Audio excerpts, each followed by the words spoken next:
Ujambo na karibu. Kama hujaweza kusubscribe, naomba uweze kusubscribe tuweze kuendelea. Hofu yangubika ODM kwamba itapata makombo kwa UDA kutokana na uhasama. Uhasama wa ndani kwa ndani ODM unatishia kudhoofisha chama hicho kikubwa kwenye mazungumzo ambayo yamepangwa kati yao na UDA. ODM ilikuwa ikilenga kutumia umaarufu na uthabiti wake wa kisiasa maeneo mbalimbali pamoja na idadi yake bungeni kudai minofu katika mazungumzo yanayonukia na UDA.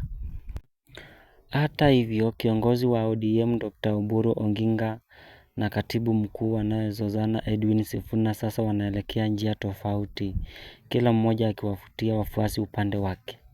Rais Ruto aliongozwa na nia ya kufanya kazi na ODM kutokana na umaarufu wa chama hicho maeneo ya Nyanza, Pwani, Magharibi, jamii ya Wamasai na baadhi ya maeneo ya kaskazini mashariki.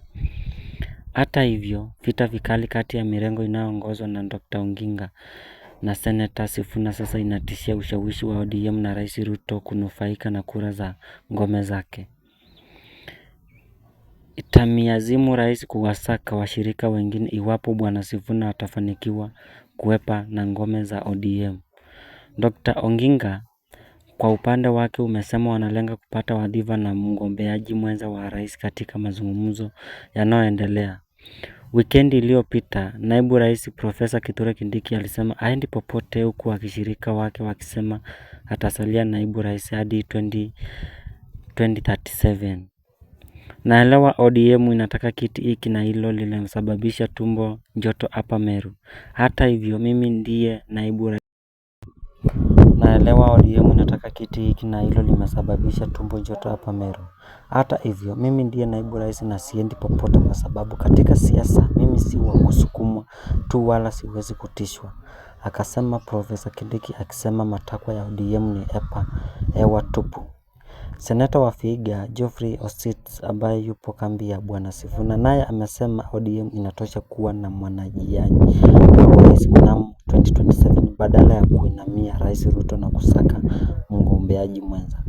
Hatuwezi kuingia kwenye makabiliano ya kisiasa kama chama dhaifu. Wenzetu ndani ya serikali jumuishi wanasaka nafasi ambazo hazionyeshi hadhi ya ODM, akasema bwana Osits. Karibu kwenye chaneli ya Seth Media. Kama hujaweza kusubscribe, naomba uweze kusubscribe, share, comment na pia unaweza like. Asante.